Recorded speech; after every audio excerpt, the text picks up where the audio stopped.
I'm going to kind of let the cat out of the bag here, John.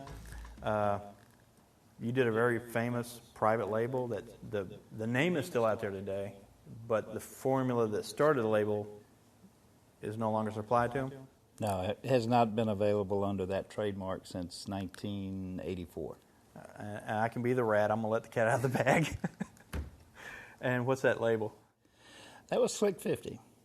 No, you didn't start Slick 50. I've heard that Ethel started it, Ethel Corporation. I've heard that Joe Schmuckatelli started it. Started it. All these different people. So Mr. John Bishop started Slick 50. 1978. Okay. And what brought it about was, like I mentioned earlier, we were doing retail, and we were doing okay, except I saw we were never going to get around the world, so to speak. And direct-to-consumer marketing, or multi-level marketing as they call it, is a good way to market products person to person.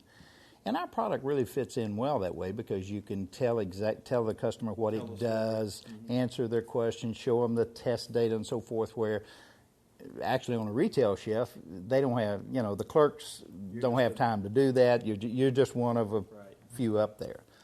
So 1978, we put it out in a direct marketing concept under the Slick 50 label. And within 18 months, we were in 32 countries. And that's how some of these foreign tests came along? Yes, exactly. That's where some of the foreign tests came about. So you obviously quit supplying your partners back then, and you had some other guys involved in the company. Well, unfortunately, I was forced to take some legal action in 83. I took a judgment in 84, and I quit supplying the product in 84. The unfortunate thing is I did not trademark the trade name under my manufacturing company. And that name is still out there today? It's still out there today. And it has changed hands a few times. Right. But it's a couple of big oil companies owned it for a little while? Oh, yeah. Quaker State bought it in 94, I believe. And then Pennzoil bought Quaker State. Now Shell bought Pennzoil also. Shell actually owns that trademark. But, I have two documents that said that, even Pennzoil and their Jiffy Lube said, you're not supposed to sell Slick 50. And that was based not on your formula, but on the formula that was prior to them owning it. Okay. All right, that was prior to them owning it. Yeah, because that was the product that came along after I stopped supplying them. It caused some problems, and what was it, in '89? You sued them again and made them take all the claims off. '89, I sued them again and got a cease and desist because they was using my documentation, testimonials to sell the product, then marketed under the Slick 50 label. Yes. So straight from the horse's mouth, you started Slick 50. You don't supply them today. No.